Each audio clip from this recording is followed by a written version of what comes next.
My name is Jenna. I'm Greek. I was born in Germany and I grew up in a very strict, traditional Greek Orthodox family.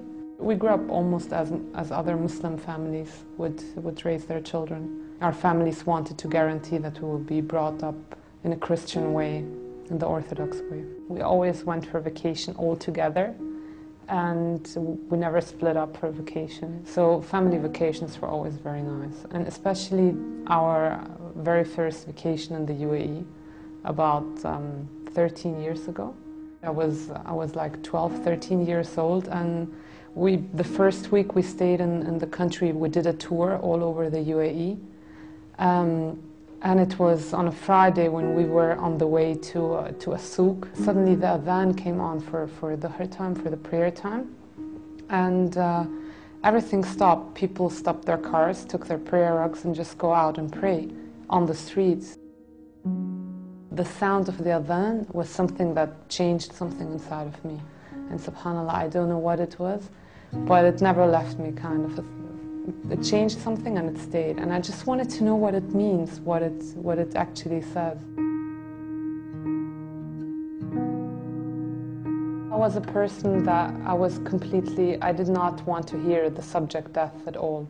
I didn't want to hear about death. I used to leave conversations when it comes to death, and I never attended funerals. My uncle died in front of my eyes, taking his last breath, and that was the thing that changed a lot inside of me. I just started feeling that this life isn't exactly what I thought it is, and we're investing too much time and energy on things that could be gone in a second time. Because after the death of my uncle, I faced a time where I used to wake up 3 times in the night going to check if my father is breathing, if my mom is still breathing. Constant fear of death because you think that this is the end. That made me strongly start researching again about Islam.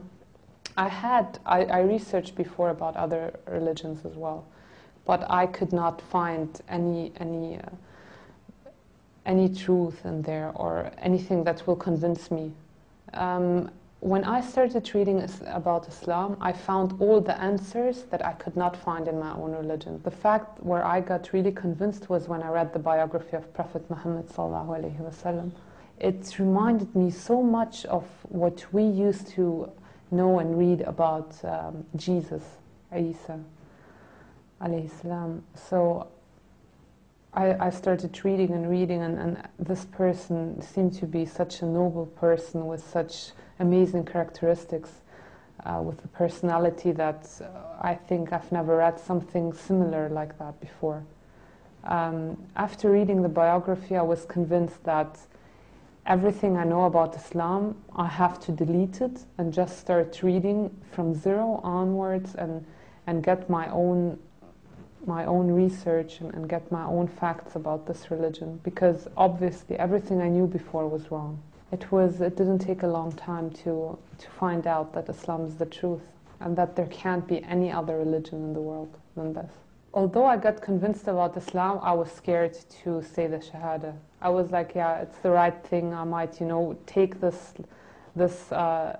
logic and this way of life inside of me, but I won't ever be able to accept Islam because of my parents and my family. I knew that they will never accept it, and that if they would ever get to know something like that, my life would change dramatically.